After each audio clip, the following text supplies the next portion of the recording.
I met Alice at a New Year's Eve party back in 2019, hosted by our mutual friend, Dylan. I remember walking into Dylan's apartment, feeling a bit out of place as I didn't know many people there. That's when I spotted her across the room, laughing at something Dylan had said. Her infectious smile and the way her eyes lit up immediately caught my attention. As luck would have it, Dylan introduced us, mentioning our shared love for the outdoors. Alice and I hit it off instantly, spending the rest of the night talking about our favorite hiking trails and travel experiences. I was captivated by her stories of backpacking through Europe after college and her dream of one day hiking the Pacific Crest Trail. Despite the 3-year age gap, we found ourselves on the same wavelength, enjoying each other's company and sharing similar life goals. Our connection was undeniable, and we started dating soon after. From the beginning of our relationship, I made it clear that I wasn't ready for marriage or kids anytime soon. I explained that I wanted to focus on my career in software development and personal growth before settling down. I had just started a promising position at a tech startup and was eager to make my mark in the industry. Alice seemed to understand and agree with my perspective. She was equally career-driven, working in marketing for a local nonprofit organization. We often talked about our future plans, which included traveling the world, pursuing our passions, and enjoying our freedom before considering any major life changes. We even joked about being the cool aunt and uncle to our friends' kids, spoiling them with gifts and stories of our adventures. For the first 3 years of our relationship, everything was perfect. We went on numerous adventures together, from backpacking through Southeast Asia to road tripping across the United States. I'll never forget the night we spent camping under the stars in Joshua Tree National Park, talking about our dreams and aspirations until the early hours of the morning. We supported each other's career aspirations and personal goals, celebrating each other's successes and providing comfort during setbacks. I even encouraged Alice when she decided to switch careers from marketing to graphic design, knowing it was her true passion. She had always been creative, often sketching in her free time and designing posters for local events. When she confided in me about her desire to pursue graphic design full-time, I supported her decision wholeheartedly. I helped her research design programs and even surprised her with a new drawing tablet for her birthday to kickstart her journey. Our relationship wasn't without its challenges, of course. We had our fair share of arguments, usually about small things like whose turn it was to do the dishes or my tendency to work late hours. But we always managed to communicate and work through our issues, coming out stronger on the other side. However, things started to change about 6 months ago. It all began when we attended her cousin Sarah's baby shower. Alice was asked to be the godmother, and she was absolutely thrilled. I noticed how she cooed over the baby gifts and seemed to be more interested in talking about babies than anything else at the party. At first, I thought it was just excitement about her new role as a godmother. In the weeks following the baby shower, Alice's behavior started to shift. She began watching countless mommy vlogs on YouTube and following parenting accounts on Instagram. At first, I didn't think much of it. I assumed it was just a phase triggered by her excitement about becoming a godmother. Plus, I was preoccupied with a big project at work, often coming home late and too tired to really notice the changes. But as time went on, her newfound interest in babies and parenting intensified. She started bringing up the topic of having kids more frequently in our conversations. Initially, it was subtle. She would mention how cute a baby was when we were out in public or how she thought we'd make great parents someday. I would usually respond with a non-committal maybe someday or gently remind her that we had agreed to wait. Things escalated when Alice's best friend, Daisy, announced her pregnancy. Alice was over the moon with excitement and volunteered to help plan the baby shower. She threw herself into the preparations with an enthusiasm I had never seen before. She spent hours creating personalized decorations and even designed a beautiful invitation using her newly acquired graphic design skills. It was during this time that I noticed a change in how she talked about our future. Instead of discussing our next travel plans or career goals, Alice started talking about which neighborhood would be best to raise kids in or what type of parenting style she thought we should adopt. When I reminded her that we had agreed to wait, she brushed it off, saying, "But don't you think we're ready now?" I tried to have a serious conversation with her about our timeline, reiterating that I wasn't ready for kids and didn't see myself being ready for at least another 5 years. I explained that I wanted to reach certain milestones in my career first, like becoming a senior developer or maybe even starting my own tech company. Alice seemed disappointed but said she understood. However, her actions in the following weeks told a different story. She started leaving parenting books around our apartment and sending me links to articles about the benefits of having children in your early 30s. When we were out shopping, she would linger in the baby section, looking at tiny clothes and toys. It felt like she was trying to subliminally convince me to change my mind. One weekend, when we were supposed to go hiking, something we hadn't done in a while, Alice suggested we visit a new family-friendly park instead. As we watched kids play on the swings and slides, she kept making comments like, "Wouldn't it be wonderful to bring our own kids here someday?" I felt uncomfortable and changed the subject, suggesting we grab lunch at our favorite taco place. The situation came to a head last week when Alice's sister, Laura, visited us with her 2-year-old son, Tommy. Alice was absolutely smitten with Tommy, spending the entire visit playing with him and taking care of his every need. She read him stories, built block towers, and even managed to calm him down during a tantrum. I have to admit, seeing her so natural with a child was heartwarming, but it also filled me with a sense of dread. After Laura and Tommy left, Alice turned to me with a serious expression and said, "I think it's time we started trying for a baby." I was taken aback by her directness and reminded her once again that I wasn't ready. She became visibly upset, accusing me of stringing her along and wasting her time. We had a heated argument where Alice claimed that she had only agreed to wait because she thought I would change my mind. She said that at 28, her biological clock was ticking and she didn't want to wait any longer. She brought up how all of her friends were either married with kids or pregnant, and she felt left behind. I felt blindsided and frustrated, wondering how we had gone from being on the same page to this. I tried to explain that having a child was a huge responsibility and that I wanted to be absolutely sure we were ready, financially, emotionally, and in terms of our relationship, before taking that step. But Alice didn't seem to be listening. The past week has been tense, with Alice giving me the cold shoulder and making passive-aggressive comments about how I don't want a future with her. She's been spending more time at Daisy's place, helping her prepare for the baby, and coming home late without much explanation.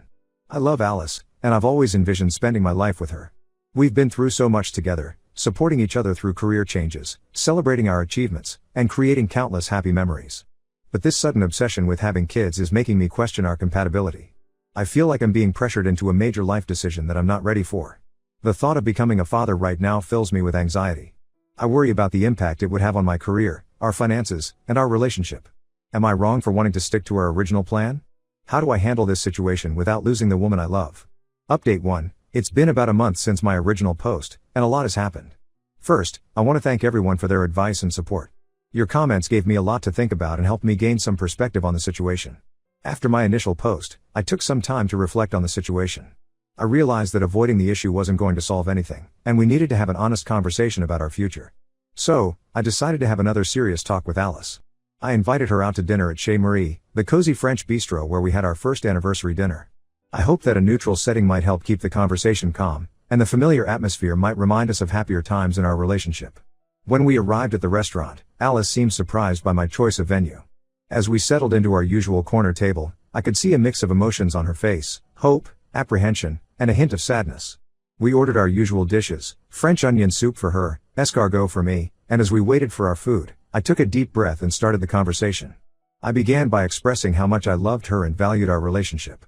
I reminisced about some of our best moments together: our trip to Bali where we learned to surf, the time we got lost hiking in the Adirondacks and ended up having an impromptu picnic by a waterfall, and how she stood by me when I was struggling with my first big project at work. Then, I gently reiterated my concerns about having children at this point in our lives. To my surprise, Alice broke down in tears. Between sobs, she confessed that her sudden obsession with having a baby wasn't just about wanting to be a mother. She revealed that she had been feeling insecure about her career change and was worried about falling behind her friends who were settling down and starting families. Alice explained that seeing her friends get married and have kids made her feel like she was somehow failing at life. She admitted that she thought having a baby would give her a sense of purpose and accomplishment. I was shocked by this revelation, as Alice had always seemed so confident and self-assured. As our main courses arrived, barely touched, we continued our heart-to-heart. Alice opened up about the pressure she felt from her family, especially her mother, who kept asking when we were going to settle down. She also confessed that she was struggling more with her career transition than she had let on. While she loved graphic design, she was finding it hard to build a client base and was questioning her decision to switch careers. I shared my own anxieties about becoming a parent before I felt ready. I talked about my fears of not being a good father, of losing our freedom and spontaneity, and how I worried it might negatively impact our relationship and individual growth. I also opened up about the pressure I felt at work, with the possibility of a promotion on the horizon if I could successfully lead my current project. We spent hours at that table, long after our dishes had been cleared, diving deep into our fears, insecurities, and hopes for the future. It was as if we were really seeing each other clearly for the first time in months. As the evening wore on, Alice acknowledged that she had been unfair in pressuring me and apologized for her behavior over the past few months. She agreed that having a baby to fill a void or compete with others was not a healthy reason to start a family. I apologized too, for not being more attentive to her struggles and for sometimes prioritizing work over our relationship. By the time we left the restaurant, hand in hand, we had come to some important decisions. We decided to take a step back and focus on our individual goals and our relationship. Alice committed to seeing a career counselor to address her professional insecurities, and I promised to be more supportive of her during this transition period. I also agreed to try and find a better work-life balance, making sure to dedicate quality time to our relationship. We also made a pact to have regular check-ins about our future plans, including the topic of children. We agreed to revisit the conversation in a year, giving us both time to grow and potentially align our goals. In the meantime, we decided to focus on nurturing our relationship and supporting each other's personal growth. The atmosphere at home has improved significantly since our talk. Alice has stopped with the baby hints, and we've been focusing on reconnecting as a couple. We've started having weekly date nights, trying new restaurants and activities around the city. Last week, we took a cooking class together, attempting, and hilariously failing, to make soufflés. We've also started planning a trip to Iceland, something we've both always wanted to do. We spend our evenings researching geothermal spas, planning hikes to see the northern lights, and dreaming about road tripping around the ring road. It feels like we're getting back to the adventurous couple we used to be. However, I can't help but feel a lingering concern.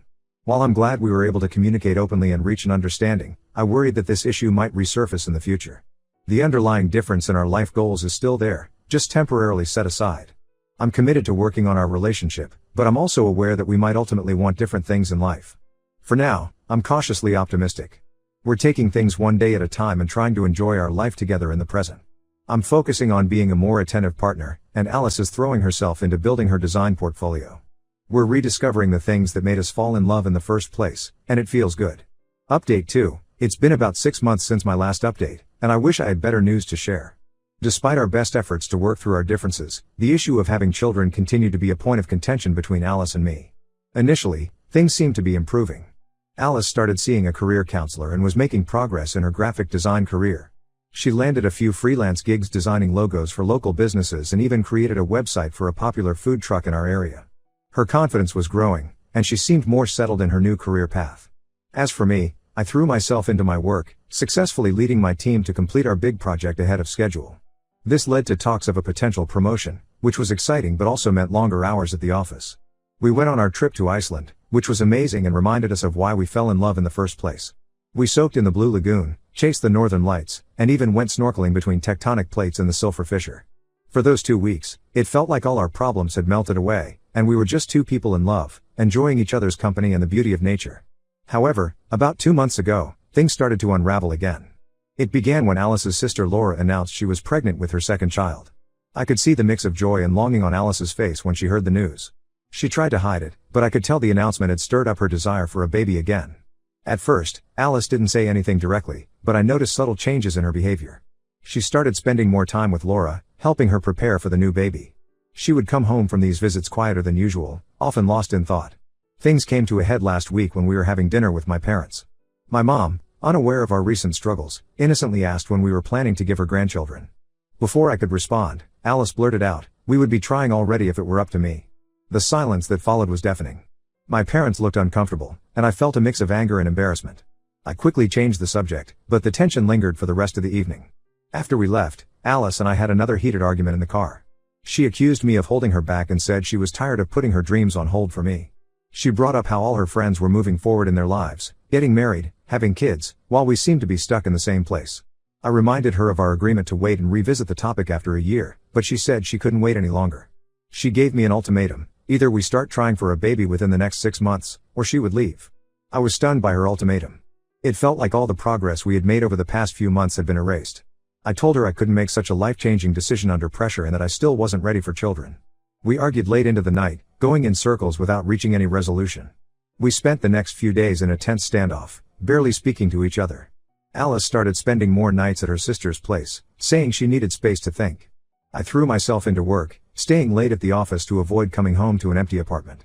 Previous content remains the same. Yesterday, Alice told me she had been offered a job as an in-house graphic designer for a company in another city. She said she was considering taking it, as it would be a great opportunity for her career and a chance for a fresh start. She said she needed some time and space to think about what she really wanted in life. This morning, I woke up to find Alice packing a suitcase. She said she was going to stay with her sister for a while to clear her head. As she was leaving, she turned to me with tears in her eyes and said, "I love you, but I don't know if love is enough anymore." I'm writing this update feeling lost and heartbroken. I never imagined our difference in wanting children would lead to this. Part of me wants to tell her I'll have a baby just to keep her, but I know that would be unfair to both of us and any potential child. I'm not sure what the future holds for us now. I still love Alice, but I'm beginning to accept that we might want fundamentally different things in life. I'm trying to stay strong and true to myself, but it's hard not to question if I'm making the right decision. I appreciate any advice or support you all can offer during this difficult time. I feel like I'm at a crossroads, and I'm not sure which path to take. Update 3. It's been 3 months since my last update, and I wanted to share how things have unfolded.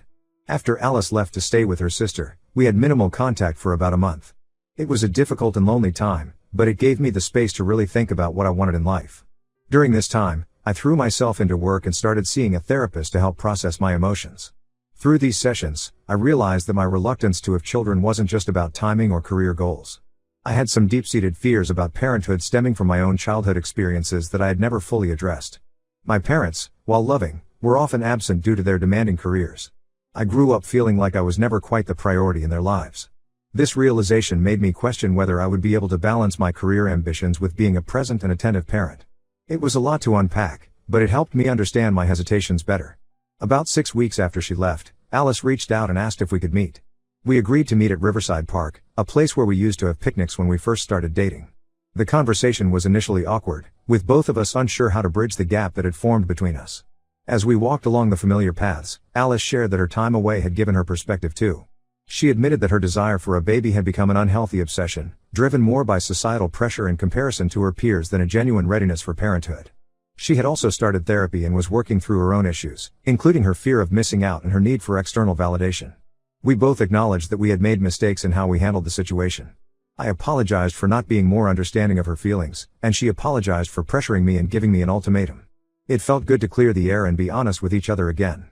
However, despite this newfound understanding, we realized that our fundamental desires for the future still didn't align. Alice still wanted children in the near future, while I realized I might never be ready for that commitment.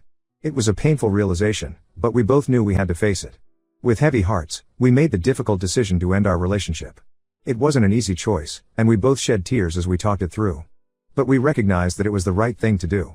We didn't want to resent each other down the line for compromising on such a crucial life decision.